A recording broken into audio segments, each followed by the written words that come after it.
Customs কিভাবে আমাদেরকে প্রতিনিয়ত আমদানি রপ্তানিকে ব্যাহত করে তার একটা সর্বশেষ একটা উদাহরণ আমি একটু দিতে চাই। আমাদের একটা প্রতিষ্ঠান, রপ্তানিমুখী শিল্প প্রতিষ্ঠান, সেই প্রতিষ্ঠানের এমডি আসলেন জুলাই মাসের 20 বা 21 তারিখে আমার কাছে, যে ওনার $98,000 একটা ফ্যাব্রিক্স চায়না থেকে আসছে, 5408 HS কোডে তিনি মালটা এনেছেন। তো আনার পর কাস্টমস মালটাকে আটকিয়ে দিল, আটকিয়ে বলল যে এটা 5408 না, এটা 5407 হবে। তাহলে 5408 আর 7 খুব বেশি পার্থক্য না, আর দুইটাই মানে ম্যানমেড ফাইবার। একটা হচ্ছে পলিস্টার স্ট্যাপল ফিলামেন্ট, আর একটা হচ্ছে রেয়ন স্ট্যাপল ফিলামেন্ট। তো দুইটাই ম্যানমেড ফাইবার যেহেতু, তো এটা ওনারা ইচ্ছা করলে ছেড়ে দিতে পারতেন, কারণ আমি তো বন্ডের আওতায় মালটা উনি আনছেন, তাহলে বন্ডের আওতায় এনে রপ্তানি করে দিবে, এটা শেষ। এখন HS কোড কি হইলো না হইলো এই অজুহাতে তার মালটা প্রায় 15-2 মাস আটকা থাকার পরে চট্টগ্রাম কাস্টম হাউসের কমিশনার মহোদয় তিনি হিয়ারিং এ ডাকলেন। মালিক গেল, যে হিয়ারিং দিল, বললো যে এটা তো সাপ্লায়ার, ওই HS কোড বাইর করে দেখিয়েছে, দেখেন দুইটার মধ্যেই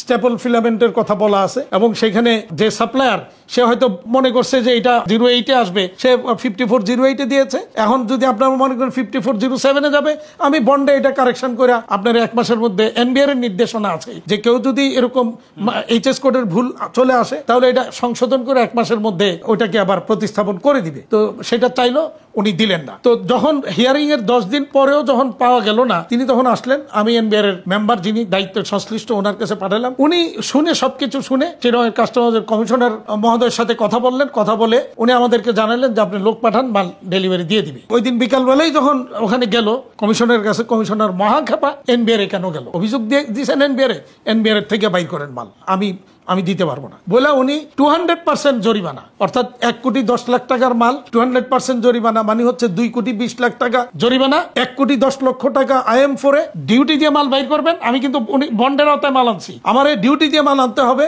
আবার 20 লক্ষ টাকা কি একটা সব মিল্লা 3.5 কোটি টাকার একটা জরিমানা করে দিয়েছে। তো এই ঘটনার পর ওই দিন আমাকে সাথে সাথে জানাইলো, আমি সাথে সাথে NBR মেম্বারকে বললাম যে ভাই আপনাকে বলে তো আরো জরিমানা খাইলাম এবার। তো পরে উনি বললেন যে তাইলে এটা আর আমি কি করবো, আপনি চেয়ারম্যান সাহেবকে জানান। তো আমি চেয়ারম্যান সাহেবকে জানাইলাম, জানানোর পরে উনি বললেন যে আমার কাছে কাগজপত্রটি পাঠান, আমি দেখি। তো উনি সব আমি স্ক্যান করে ওই দিনই ওনাকে সব হোয়াটসঅ্যাপে দিলাম। বাট এরপরেও 10 দিন যাওয়ার পরেও, 10-12 দিন যাওয়ার পরেও এইটা মালটা রিলিজ হয় নাই ওনার কাছে। এরপরে এর মধ্যে ওই ফ্যাক্টরির মালিক তিনি ওই তার বন্ডে 5407ও ইনক্লুড করে উনি নিয়ে গেছে যে আপনি এটা পুনর্বিবেচনা করার বিধান আছে, কাস্টমস অ্যাক্ট 242-তে পুনর্বিবেচনার বিধান আছে। তো সেখানে উনি এটা আবেদন নিয়ে গেছে, আপনি পুনর্বিবেচনা করে মালটা আমাকে ছেড়ে দেন। কিন্তু সারাদিন বসে থাকার পরে কমিশনার তার সাথে দেখা করে নেই, দেখা না করে বলে দিছে এডিশনাল কমিশনার যে ওনারা চলে যেতে বলেন, আমি মাল ছাড়তে পারবো না। তো এরপরে উনি আইসা আমার জানাইলো, আমি বললাম তার কি করবেন, হাইকোর্টে রিট করেন। পরে হাইকোর্টে রিট করে হাইকোর্ট থেকে অর্ডার নিয়ে এরপরে মাল